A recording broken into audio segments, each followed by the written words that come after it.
All right, let's go ahead and bring on my good friend, Breanna Morello, of course, the host of the Breanna Morello Show, she's getting like all the scoops. Like if you want something super hot that nobody is getting, it's Breanna who is getting all of these scoops, including this latest one, Breanna, with that we were just talking about how corrupt the Biden administration was when it came to censoring Americans and the dossiers that they kept on Americans. Well, they also, at that same time, were apparently releasing illegal convicted sex offenders knowingly into the United States. Tell me what you found out.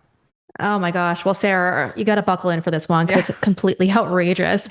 And I had to sue the administration to get this information. So what we're now learning is that the Biden regime released convicted sex offenders into the United States. Now, we know this because the documents that the administration said that didn't exist suddenly now exists because the Trump administration has taken over. They were trying to hide this from my attorney. It's literally DHS outlining what needs to be said to the illegal alien before we release them into the country. And this one's going to make you squirm a little bit. So ultimately, this one form says that the illegal alien must know this before you release them into it, that they must be registering for a sexual deviance counseling program within the first 14 days of them being released into the United States. Now, that's insane that they have to sign up for this program as if for some reason the administration thinks that they are salvageable, which I would say that they probably aren't. And then it also goes on to say that they have 7 days to register as a sex offender here in the United States as well. Also in these documents is like a checklist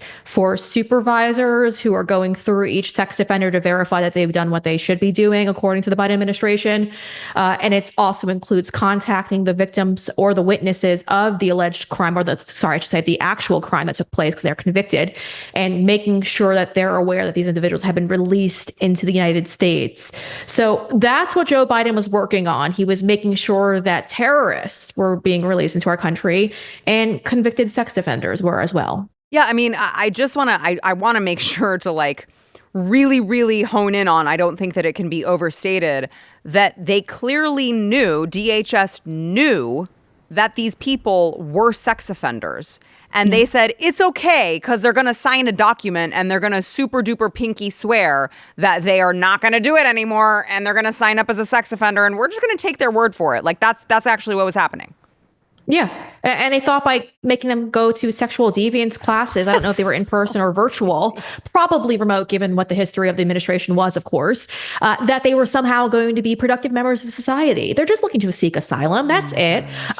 It's so absurd in itself that they allowed this. But the only reason, and keep this in mind, Sarah, the only reason why I have this is I'm suing TSA still to this day. I'm suing TSA because they ignored my FOIA requests.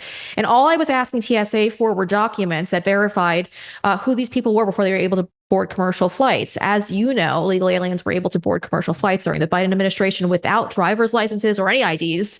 And we just allowed them to get on these planes. And I asked, because they said specifically that there was DHS documents that they were able to hand over to the to the TSA agents to board these flights.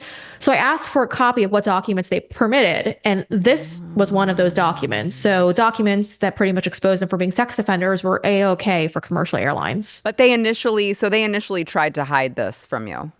Yeah. They told my attorney that they did not have the documents I was requesting. And I intentionally kept it very vague and tried to cast the net over anything that they'd possibly send me. So my request was just for any type of memos, documents, anything related to allowing illegal aliens board commercial airlines. Interesting. Okay. So they had to hand this over to TSA before they boarded. So then that means how many people are involved in knowing that we are allowing sexual predators into our country who shouldn't be here? Yeah. I mean, that means between DHS, ICE, and TSA, all of these agencies were completely neglecting their oath. And their oath is to protect the American people. And this doesn't say that they're trying to protect the American people when they sit here and they allow these people and they usher them into our country. And the fact that we didn't have any whistleblowers coming forward and sending us these documents to kind of flag this for us in the media is also concerning for me. I mean, again, we only know this because I had to file a lawsuit to obtain this. And so I'm wondering there's probably more memos. There's probably more memos, more documents, more paperwork that we still don't know about that allowed these people to get into our country. Yeah. I mean, if this is what they're giving you, clearly they've got a lot more that they are probably hiding. Now, I would say, when did you file? Did you file when it was what is the timeline of when President Trump took over these agencies? Yeah, so I filed this before the Trump administration stepped into their roles. I filed the lawsuit last year, and then the FOIA requests were filed early last year as well. So while the Biden regime was telling the courts and my attorney that they didn't have any of the documents, as soon as the administration changeover took place, that's when the new FOIA acting officer started submitting these over to me and my attorneys. So we've gotten several documents and related to all of this. It's alarming. They were even doing a pilot program over at TSA to see how quickly they could speed up the lines with these illegal aliens as well, because they were an inconvenience for not having a driver's license or any form of identification. And so TSA was like literally saying, hey, you could flash up an app on your phone and we'll take that. We don't even care if it's a screenshot. We'll just take that and you could just walk through. So again, we only know this because I had to sue them for this. And that comes from the most transparent administration ever, apparently. Right. Of course. So I don't want to get into your personal finances, but it took you, Breanna Morello, having an attorney file this stuff, an attorney who I assume charges billable hours, because there's no attorney that I've ever dealt with that doesn't charge for what they do. An attorney that is spending time and costing someone money to file for what Americans have the right to see in the whole first place, which is, of course, that they are allowing sexual predators into our country. I mean, it boggles the mind, Breanna. I know I had I saw that you posted this on X, and I responded that this was treason. And I had someone who was like, "Oh, this is treason." Is just there's her post. By the way, follow her on social media if you're not. She's amazing. Thank you. So I had someone that was like, "Oh, treason, it's just a word that gets thrown around all the time." And I mean, my characterization of it, I am very intentional when I use the word treason, because I don't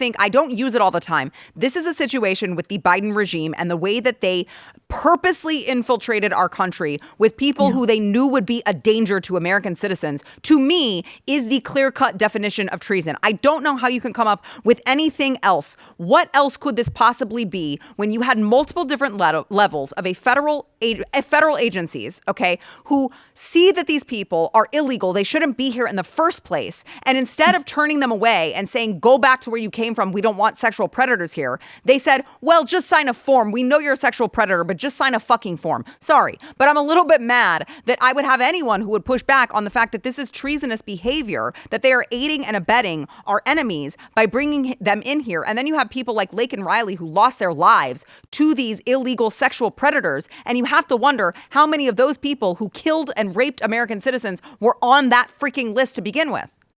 Yeah. Well, that's the infuriating part of all of this, Sarah. And we heard again yesterday from the DNI, Tulsi Gabbard, ultimately coming out and saying that the Biden regime allowed terrorists to come into our country. I mean, we know that hundreds of terrorists with ties to ISIS were released into this country by DHS. So when you're talking about treason here, that's not downplaying it, or that's not overplaying. I think it's actually downplaying it. I don't even know what other term I'd use, but these people completely abandoned the United States, our people, our country. And it's enraging to continue to hear this happen, and people get, oh, treason, that's, come on, they're overplaying the word. No, you're not overplaying the word. These people put hundreds, thousands, I mean, we don't even know, probably thousands at this point, of known terrorists, gang members, Islamic terrorists. We're now looking at sex offenders.